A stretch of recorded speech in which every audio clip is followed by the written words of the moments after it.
Hello दोस्तों, नमस्कार। Political science learning में आप सभी का स्वागत है। दोस्तों, हम लोग कवर कर रहे हैं practice MCQs on Indian polity. और आज के इस वीडियो में हम लोग आर्टिकल्स देखेंगे प्रेसिडेंट से रिलेटेड, और उसके बारे में जितनी भी इंफॉर्मेशन होती है, जितने भी इंपॉर्टेंट आर्टिकल्स हैं जो एग्जाम्स में पूछे जाते हैं, उनको हम लोग इस वीडियो में कवर करने की कोशिश करेंगे। इसके थ्रू आपको प्रेसिडेंट से संबंधित सभी आर्टिकल्स याद हो जाएंगे। चलिए देखते हैं पहला क्वेश्चन क्या है। पहला क्वेश्चन है, under which article is the president of India given executive power. तो एग्जीक्यूटिव पावर जो दी गई है प्रेसिडेंट को, वो किस आर्टिकल्स में मेंशन है या दिया गया है? आर्टिकल 52, आर्टिकल 53, आर्टिकल 54 या आर्टिकल 55? और इसका करेक्ट आंसर होगा आर्टिकल 53। इंडियन कॉन्स्टिट्यूशन का जो आर्टिकल 53 है, उसमें यूनियन की जो एग्जीक्यूटिव पावर है वो प्रेसिडेंट के हाथों में होगी, ऐसा कहा गया है। ठीक। और ये जो एक्सरसाइज है पावर, ये प्रेसिडेंट या तो डायरेक्टली खुद जो तो एक्सरसाइज करता है इस पावर को, या अपने जो सबऑर्डिनेट होते हैं उनके थ्रू इस पावर्स को एक्सरसाइज करता है। नेक्स्ट क्वेश्चन है, which article of the Indian constitution provides for the elections of the president. यानी प्रेसिडेंट का जो इलेक्शंस होता है उसके बारे में किस आर्टिकल्स में मेंशन है इंडियन कॉन्स्टिट्यूशन के? ऑप्शन है आपके आर्टिकल 52, आर्टिकल 53, आर्टिकल 54 या आर्टिकल 55। और इसका करेक्ट आंसर होगा आपका आर्टिकल 54। इंडियन कॉन्स्टिट्यूशन के आर्टिकल जो 54 है उसमें कहा गया है कि the president of India shall be elected by the electoral college. Article 52 में प्रेसिडेंट किस तरह से इलेक्ट होगा उसके बारे में बताया गया है, और यह कहा गया है कि प्रेसिडेंट का इलेक्शन इलेक्टोरल कॉलेज से होता है। और इस इलेक्टोरल जो कॉलेज होता है, इसमें इलेक्टेड मेंबर्स होते हैं बोथ हाउस ऑफ पार्लियामेंट, यानी लोकसभा और राज्यसभा दोनों हाउसेस के मेंबर होते हैं। साथ साथ the elected members of the legislative assemblies of the states, जितनी लेजिस्लेटिव असेंबलीज है उनके इलेक्टेड मेंबर जितने भी होंगे वो सभी इसमें शामिल किए जाएंगे। नॉमिनेटेड मेंबर्स ना तो हाउस ऑफ पार्लियामेंट्स के रहेंगे, ना तो असेंबली ऑफ द स्टेट्स के ही रहेंगे। इसके अलावा इलेक्टेड कॉलेज में रहते हैं यूनियन टेरिटरीज, जिनके पास लेजिस्लेचर्स है जैसे दिल्ली और पांडिचेरी, इनके भी जो मेंबर्स होते हैं इलेक्टेड, वो इसमें इलेक्टोरल कॉलेज जो होता है प्रेसिडेंट को इलेक्ट करने का, उसमें शामिल किए जाते हैं। नेक्स्ट क्वेश्चन है, according to article 55 what is the basis of representation of the states in presidential election. तो प्रेसिडेंशियल इलेक्शंस में स्टेट को रिप्रेजेंटेशन जो मिला हुआ है, वो उसका बेसिस क्या होता है? इक्वल रिप्रेजेंटेशन दिया गया है सभी स्टेट्स को, यानी इतने इतने वोट सभी स्टेट्स को दिए जाएंगे और उनका सभी का वैल्यू समान रहेगा? तो ऐसा नहीं है। Proportional representation, proportion to the population of each state. तो ये बात सही है, जो स्टेट की पॉपुलेशन है उसी के प्रोपोर्शनल्स में उनकी वैल्यूज रहती है, उनके जो मेंबर्स होते हैं लेजिस्लेटिव असेंबलीज होते हैं उनके वैल्यू उसी हिसाब से निर्धारित की जाती है उस स्टेट के पॉपुलेशन के अनुसार। तो ये proportional to population of each state होता है। ठीक। तो करेक्ट आंसर क्या हो गया? ऑप्शन नंबर बी हो गया। तो correct answer option number B, article 55 जो है ये इंश्योर करता है voting power of each state in the presidential election, और ये प्रोपोर्शनल टू उसके पॉपुलेशंस के होता है, जिससे यूनिफॉर्मिटी बनी रहे रिप्रेजेंटेशंस में, सभी स्टेट्स को बराबर या सभी लोगों को बराबर रिप्रेजेंटेशंस मिले। नेक्स्ट क्वेश्चन है, under which article are the qualifications for the elections of the president of India mention. तो प्रेसिडेंट की जो क्वालिफिकेशंस होती है इलेक्ट होने की, वो किस आर्टिकल में मेंशन है? आर्टिकल 55, आर्टिकल 56, आर्टिकल 57 या आर्टिकल 58? और इसका करेक्ट जो आंसर होगा वो आर्टिकल 58 होगा, यानी डी नंबर जो आपका ऑप्शन है वो है। आर्टिकल 58 जो है इंडियन कॉन्स्टिट्यूशन का, उसमें क्वालिफिकेशंस के बारे में बताया गया है एक प्रेसिडेंट के। और इसमें कहा गया है कि जो कोई भी कैंडिडेट अगर प्रेसिडेंट बनना चाहता है तो वो सिटीजन ऑफ इंडिया होना चाहिए, कम से कम 35 ईयर्स ओल्ड होना चाहिए, और एलिजिबल होना चाहिए वो व्यक्ति मेंबर ऑफ द लोकसभा बनने के लिए। नेक्स्ट क्वेश्चन है, which article specify the process of the removal of the president of India through impeachment. यानी इम्पीचमेंट के बारे में इंडियन कॉन्स्टिट्यूशन के किस आर्टिकल्स में प्रोविजंस दिया गया है प्रेसिडेंट के? आर्टिकल 55, आर्टिकल 56, आर्टिकल 60 या आर्टिकल 61? और इसका करेक्ट आंसर होगा option number D, article 61। Article 61 impeachment के बारे में बताता है कि प्रेसिडेंट को किस प्रकार से उसके पद से हटाया जाएगा। इसका जो आधार होगा, ग्राउंड होगा, वो वायलेशन ऑफ द कॉन्स्टिट्यूशन होता है। यानी प्रेसिडेंट को केवल कॉन्स्टिट्यूशन का अगर वायलेशन प्रेसिडेंट करते हैं तभी उनको उनके पद से हटाया जा सकता है, अदरवाइज नहीं। और इस प्रोसेस के लिए 2/3 मेजॉरिटी होती है हाउस ऑफ पार्लियामेंट से पास होने के लिए। यानी इम्पीचमेंट जो प्रोसेस है उसको पास करने के लिए हाउस ऑफ पार्लियामेंट में 2/3 मेजॉरिटी की आवश्यकता पड़ती है। नेक्स्ट क्वेश्चन है, which articles provide the that the president must take an oath before assuming office. यानी प्रेसिडेंट जो ओथ लेता है, शपथ लेता है, उसके बारे में किस आर्टिकल्स में मेंशन किया गया है? आर्टिकल 58, आर्टिकल 59, आर्टिकल 60 या आर्टिकल 61? और इसका जो करेक्ट आंसर होगा वो ऑप्शन नंबर सी, आर्टिकल 60 होगा।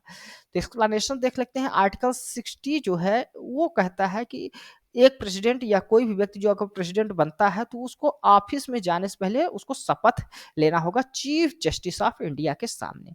तो किसके सामने शपथ लेते हैं ये भी याद रखिएगा, चीफ जस्टिस ऑफ इंडिया के सामने। और अगर chief justice of India absent रहते हैं तो सीनियर मोस्ट जो जजेस होते हैं सुप्रीम कोर्ट के, उनके सामने प्रेसिडेंट को शपथ लेना होता है। नेक्स्ट क्वेश्चन है, under which article does the vice president act as a president in case of vacancy of the office of the president? अगर प्रेसिडेंट की ऑफिस वैकेंट है यानी कि उस पद पे कोई नहीं है तो वाइस प्रेसिडेंट प्रेसिडेंट के रूप में कार्य करते हैं। ये इंडियन कॉन्स्टिट्यूशन के किस आर्टिकल्स में मेंशन है? तो ये इंडियन कॉन्स्टिट्यूशन के आर्टिकल नंबर 65 यानी ऑप्शन नंबर डी जो है वो आपको करेक्ट होगा। आर्टिकल 65 इंडियन कॉन्स्टिट्यूशन का कहता है कि in case of vacancy due to death, यदि प्रेसिडेंट की डेथ हो जा रही है, रिजाइन कर दे रहे, रेजिग्नेशन से रिमूव किया जा रहा है प्रेसिडेंट को, या कोई भी अदर ऐसी सिचुएशन आ जा रही है कि प्रेसिडेंट अपना जो दायित्व है उसको पूरा करने में के लिए योग्य नहीं है या उसकी अब्सेंट है, तो उस हालात में क्या होगा, वाइस जो प्रेसिडेंट रहेंगे वो प्रेसिडेंट के रूप में कार्य करेंगे जब तक नया इलेक्शंस नहीं हो जाता। नेक्स्ट क्वेश्चन है, which articles deal with the elections of vice president of India? तो वाइस प्रेसिडेंट ऑफ इंडिया का जो इलेक्शंस होता है वो किस आर्टिकल्स में मेंशन किया गया है? तो ये करेक्ट आंसर जो होगा आपका आर्टिकल नंबर 66। आर्टिकल 66 में कहा गया है कि जो वाइस प्रेसिडेंट होगा वो इलेक्टेड होगा और ये भी इलेक्टोरल कॉलेज के द्वारा ही इलेक्टेड होगा। इस वाइस प्रेसिडेंट के इलेक्टोरल जो कॉलेज होगा उसमें बोथ हाउस ऑफ पार्लियामेंट्स के मेंबर रहेंगे और साथ ही साथ प्रोपोर्शनल रिप्रेजेंटेशन रहेगा विद सिंगल ट्रांसफरेबल वोट के माध्यम से। नेक्स्ट क्वेश्चन है, under which article is the vice president ex officio chairman of the Rajya Sabha? यानी वाइस प्रेसिडेंट एक्स चेयरमैन होते हैं राज्यसभा के, तो ये किस आर्टिकल्स में मेंशन किया गया है कि वाइस प्रेसिडेंट एक्स चेयरमैन के रूप में कार्य करेंगे राज्यसभा के? तो ये ऑप्शन है आपका आर्टिकल 63, आर्टिकल 64, आर्टिकल 65 या आर्टिकल 66। तो करेक्ट आंसर होगा ऑप्शन नंबर बी होगा, यानी आर्टिकल 64 में ये बात कही गई है कि एक वाइस प्रेसिडेंट जो होंगे वो एक्स ऑफिशियो चेयरमैन होंगे राज्यसभा के, यानी राज्यसभा के वो चेयरमैन के रूप में कार्य करेंगे। नेक्स्ट क्वेश्चन है, under which article does the president of India have the power to address and send message to the parliament? ये इंपॉर्टेंट आर्टिकल्स है, आपको बताना है कि प्रेसिडेंट के पास ये किस आर्टिकल्स के तहत पावर दी गई है कि वो पार्लियामेंट को एड्रेस करे और अगर कोई भी मैसेज है सेंड करना है पार्लियामेंट को तो वो सेंड करे। तो ये किस आर्टिकल में मेंशन? ये आर्टिकल्स 86 में मेंशन है, यानी ऑप्शन नंबर जो बी है, डी है, उसमें कहा गया है। तो करेक्ट आंसर यहाँ पर क्या हो जाएगा, option number D, article 86।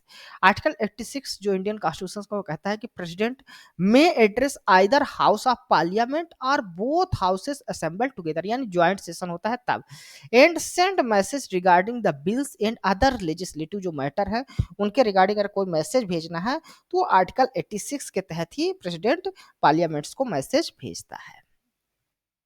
Next question है, which article state that there shall be a president of India? तो प्रेसिडेंट ऑफ इंडिया होंगे यानी प्रेसिडेंट का पद होगा वो इंडियन कॉन्स्टिट्यूशन के किस आर्टिकल्स में मेंशन है? आर्टिकल 50, आर्टिकल 51, आर्टिकल 52 या आर्टिकल 53? तो यहाँ पर करेक्ट आंसर आपका ऑप्शन नंबर सी है। आर्टिकल 52 जो है वो कहता है कि there shall be a president of India, यानी प्रेसिडेंट ऑफ इंडिया होंगे। और ये कॉन्स्टिट्यूशनल हेड होंगे यूनियन एग्जीक्यूटिव के। नेक्स्ट क्वेश्चन है, under which article is the term of president of India define. तो इस जो टर्म होता है प्रेसिडेंट ऑफ इंडिया का, वो किस आर्टिकल से डिफाइन किया गया है कि कितने समय के लिए वो कोई भी व्यक्ति प्रेसिडेंट के रूप में कार्य करेंगे। आर्टिकल 53 या आर्टिकल 55 या आर्टिकल 56 या आर्टिकल 58। तो यहाँ पर करेक्ट आंसर जो होगा वो आपका ऑप्शन नंबर सी होगा, आर्टिकल 56। ये आर्टिकल 56 जो इंडियन कॉन्स्टिट्यूशन का है, उसमें कहा गया है कि the president hold office for a term of 5 years, यानी 5 साल के लिए कोई भी व्यक्ति जो प्रेसिडेंट बनता है वो 5 साल के लिए प्रेसिडेंट के रूप में कार्य करेगा। From the date on which he enter upon his office, यानी इलेक्शन डे से नहीं, जिस दिन वो पदभार संभालता है प्रेसिडेंट, उस दिन से वो 5 साल के लिए एक प्रेसिडेंट के रूप में कार्य करेंगे। और जो प्रेसिडेंट बनते हैं इंडिया के, वो री इलेक्शंस के लिए एलिजिबल्स होते हैं, ठीक, यानी कितनी भी बार प्रेसिडेंट बन सकते हैं। नेक्स्ट क्वेश्चन है, under which article can president resign from office. तो आपको बताना है किस आर्टिकल्स के तहत प्रेसिडेंट रिजाइन करते हैं अपने पद से। आर्टिकल 56, आर्टिकल 57, आर्टिकल 58 या आर्टिकल 59। और करेक्ट आंसर जो होगा आर्टिकल 56। आर्टिकल 56 का क्लास 1 जो कहता है, ए सब क्लास ए जो है वो कहता है कि प्रेसिडेंट में resign from his office by writing to the vice president, यानी प्रेसिडेंट रिजाइन कर सकते हैं राइट करके, रिटर्न माध्यम से वाइस प्रेसिडेंट को लिखकर अपने पद से त्याग दे सकते हैं। और ये रिजिग्नेशन जो है इफेक्टिव हो जाता है जिस दिन से उस जो रिजिग्नेशन लेटर होता है उसको एक्सेप्ट किया जाता है वाइस प्रेसिडेंट के द्वारा। नेक्स्ट क्वेश्चन है, which article mention that a person can be reelected as the president of India. तो किस आर्टिकल्स में ये मेंशन किया गया है कि प्रेसिडेंट ऑफ इंडिया री इलेक्ट हो सकते हैं। आर्टिकल 55, आर्टिकल 56, आर्टिकल 57 या आर्टिकल 58। और यहाँ पर करेक्ट आंसर होगा option number C, article 57। Article 57 जो इंडियन कॉन्स्टिट्यूशन का है वो ये कहता है कि एक पर्सन जो है वो ऑफिस को होल्ड करेगा एज ए प्रेसिडेंट के रूप में, अगर वो आप कार्य करता है तो वो री इलेक्शन के लिए एलिजिबल होता है। और इसमें कोई लिमिट नहीं है कितने नंबर ऑफ टाइम्स एक व्यक्ति प्रेसिडेंट के रूप में कार्य कर सकता है। जैसे अमेरिका प्रेसिडेंट में देखते हैं तो वो 2 टर्म्स के लिए ही कार्य कर सकते हैं, 2 बार प्रेसिडेंट के रूप में कार्य कर सकते हैं। जबकि इंडियन प्रेसिडेंट में अगर बात करा जाए तो कितनी भी बार री इलेक्ट हो सकते हैं। नेक्स्ट क्वेश्चन है, under which article are the conditions of the president's office mention. तो प्रेसिडेंट्स ऑफिस की जो कंडीशंस है वो किस आर्टिकल से मेंशन की गई है। तो आर्टिकल 59 जो इंडियन कॉन्स्टिट्यूशन का है उसमें कहा गया है कि the president shall not be a member of either house of parliament और any legislator and shall not hold any office of profit. यानी कि जो प्रेसिडेंट होगा वो ना तो हाउस ऑफ पार्लियामेंट यानी कि लोकसभा या राज्यसभा का मेंबर होगा, ना तो किसी स्टेट लेजिस्लेचर का मेंबर होगा, साथ साथ वो कोई भी ऑफिस ऑफ प्रॉफिट का पद भी नहीं होल्ड करेगा। नेक्स्ट क्वेश्चन है, which articles empower the president to grant pardon and reprieve. यानी प्रेसिडेंट के पास जो क्षमा का अधिकार दिया गया है वो किस आर्टिकल्स में मेंशन किया गया है। ऑप्शन है आर्टिकल 70, आर्टिकल 71, आर्टिकल 72 या आर्टिकल 73। इसका करेक्ट आंसर होगा option number C, article 72। Article 72 जो इंडियन कॉन्स्टिट्यूशन का है वो प्रेसिडेंट को पावर देता है पार्डन की, रिप्राइव्स का, रिस्पाइट का, रिमिशंस ऑफ पनिशमेंट का, case related to union law, यानी जिसपे यूनियन कानून बना सकता है, केंद्र सरकार कानून बना सकती है, उससे संबंधित अगर कोई भी केस है तो उसमें प्रेसिडेंट को क्षमा करने का अधिकार है या किसी सजा को कम करने का अधिकार है, सजा को बदलने का अधिकार है, सजा की जो प्रकृति होती है यूनियन लॉ। कोर्ट मार्शल रहता है तो उस प्रकार की जो प्रकृति की जो सजा होती है उसमें भी प्रेसिडेंट को पावर दी गई है सजा को माफ करने के लिए। जबकि गवर्नर को इस तरह से कोई भी पावर नहीं दी गई है, या किसी को डेथ सेंटेंस भी दिया गया है तो भी प्रेसिडेंट माफ कर सकता है, लेकिन गवर्नर को यहाँ पर भी पावर नहीं दी गई है, ठीक। नेक्स्ट क्वेश्चन है, under which articles does the supreme court have jurisdiction in dispute related to elections of the president and vice president. तो किस आर्टिकल्स में मेंशन किया गया है अगर कोई डिस्प्यूट होता है प्रेसिडेंट और वाइस प्रेसिडेंट के इलेक्शन से संबंधित, तो उसमें सुप्रीम कोर्ट अपना जुरिस्डिक्शंस देगा, अपना जजमेंट देगा या निर्णय करेगा। तो आर्टिकल 71, आर्टिकल 72, आर्टिकल 73 या आर्टिकल 74, तो ये जो दिया गया है वो आर्टिकल 71 में दिया गया है। आर्टिकल 71 ऑफ इंडियन कॉन्स्टिट्यूशन कहता है कि कोई भी डिस्प्यूट्स होगा अगर regarding the election of president या वाइस प्रेसिडेंट से, तो डिसाइड किया जाएगा सुप्रीम कोर्ट के निर्णय के द्वारा। नेक्स्ट क्वेश्चन है, which article define the executive power of the union and it's extent.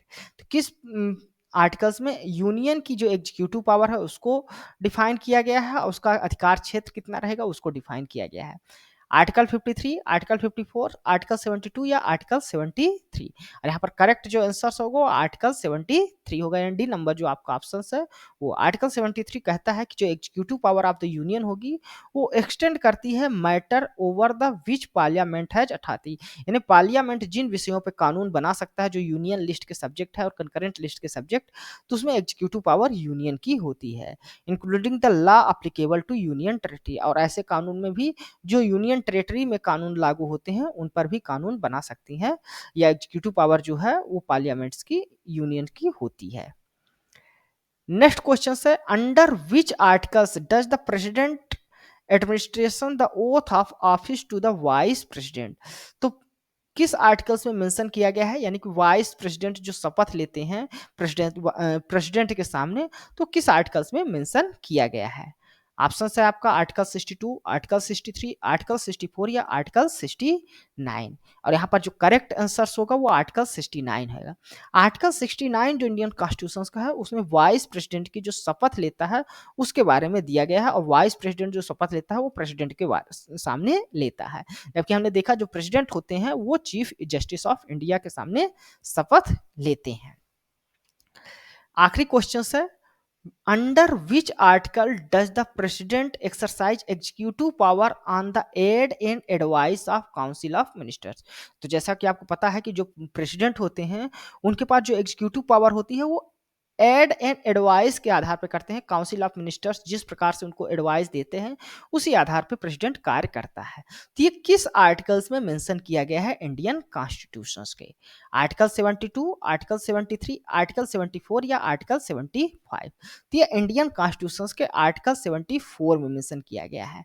Indian constitution का आर्टिकल 74 कहता है कि president shall act in on the aid and advice of the council of ministers, यानी जो president है वो अपनी एग्जीक्यूटिव पावर का इस्तेमाल काउंसिल ऑफ मिनिस्टर्स के एडवाइस यानी सलाह पर ही करेगा, जिसको हेड करते हैं प्राइम मिनिस्टर्स। प्रेसिडेंट के पास ये पावर होती है कि एक बार एडवाइस को वो रिटर्न कर सकते हैं रिकंसीडर करने के लिए, जो काउंसिल ऑफ मिनिस्टर्स है उसके लिए। लेकिन अगर काउंसिल ऑफ मिनिस्टर पुनः वही सलाह देती है या जो भी सलाह देती है तो उसको भी मानना प्रेसिडेंट के लिए बाध्य होता है, यानी बाइंडिंग होता है प्रेसिडेंट के ऊपर। तो धन्यवाद दोस्तों, आज की इस वीडियो हम लोग आर्टिकल जितने भी रिलेटेड थे प्रेसिडेंट और वाइस प्रेसिडेंट से संबंधित उसको हम लोग इस वीडियो में कवर करने की कोशिश किए हैं। यह वीडियो आपको कैसा लगा है अपने कमेंट्स के माध्यम से हमें जरूर बताइएगा। साथ ही साथ आप हमारे इस वीडियो को लाइक करें, हमारे इस चैनल को सब्सक्राइब करें और इसे अपने दोस्तों के साथ भी शेयर करें ताकि इस तरह की जो वीडियोज हैं वो आपको मिल सके। इसके साथ साथ आप हमारे टेलीग्राम चैनल पॉलिटिकल नेटवर्क को भी ज्वाइन कर सकते हैं, जहां आपको डेली एमसीक्यूज मिलते हैं और हमारे सभी जो लेक्चर्स हैं उसकी पीडीएफ भी वहां पर आपको प्रोवाइड की जाती है। तो धन्यवाद, थैंक यू।